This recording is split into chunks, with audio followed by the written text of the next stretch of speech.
Cervical lymphadenopathy मतलब गर्दन में गांठें।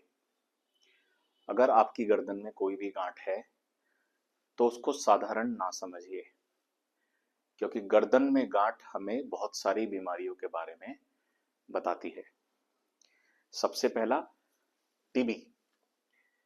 मोस्ट कॉमन इंडिया के अंदर जो इन्फेक्शन है वो है ट्यूबरकुलोसिस।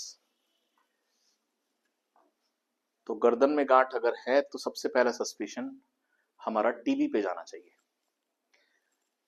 बैक्टीरियल इन्फेक्शन, ये कोई भी तरह का बैक्टीरिया गर्दन की गांठों में इन्फेक्शन कर सकता है। Very very very important, cancer. यहां पे कैंसर होने के चांसेस बहुत ज्यादा रहते हैं। यूजुअली हमें यहाँ पे जो गांठें कैंसर की मिलती हैं वो मेटास्टेसिस की होती हैं। मेटास्टेसिस का मतलब कि कैंसर तो कहीं और है, जैसे पेट का कैंसर हो गया, ब्रेस्ट का कैंसर हो गया, लंग्स का कैंसर हो गया। इन कैंसर में अक्सर हमें गले में गांठें मिलती हैं। तो कितना इंपॉर्टेंट हो गया कि गर्दन में गांठ है तो कैंसर का शक हो सकता है। कभी कभी ये गांठें नॉर्मल भी होती हैं।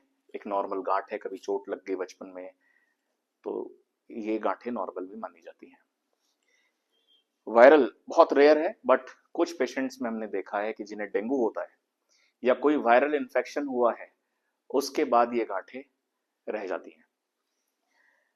नॉन ट्यूबरकुलर माइकोबैक्टीरियम एंटियम एक तरह का इन्फेक्शन होता है जिसकी वजह से ये गांठें आती हैं। तो ये बड़े कॉमन कारण हैं गर्दन की गांठ के। कभी भी आपको गर्दन में गांठ लगे, इमीडिएटली उसको डॉक्टर से कंसल्ट करें। गर्दन का अल्ट्रासाउंड होना बहुत जरूरी है, और अल्ट्रासाउंड होने के बाद उसमें सुई डाल के जांच बहुत ज्यादा जरूरी है, जिसको हम FNAC बोलते हैं। FNAC।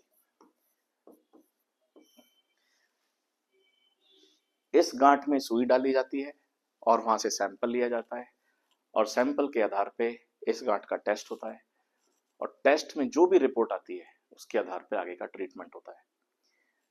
तो गर्दन की गांठ को, सर्वाइकल लिम्फेडेनोपैथी को आप प्रॉपरली इन्वेस्टिगेट कराइए और प्रॉपर ट्रीटमेंट कराइए। मोस्ट इंपॉर्टेंट, इसको हमें रूल आउट करना है कि कहीं ये ना हो, कहीं कैंसर ना हो। Thank you so much. मैं doctor Harendra Kumar, lung super speciality hospital, Meerut.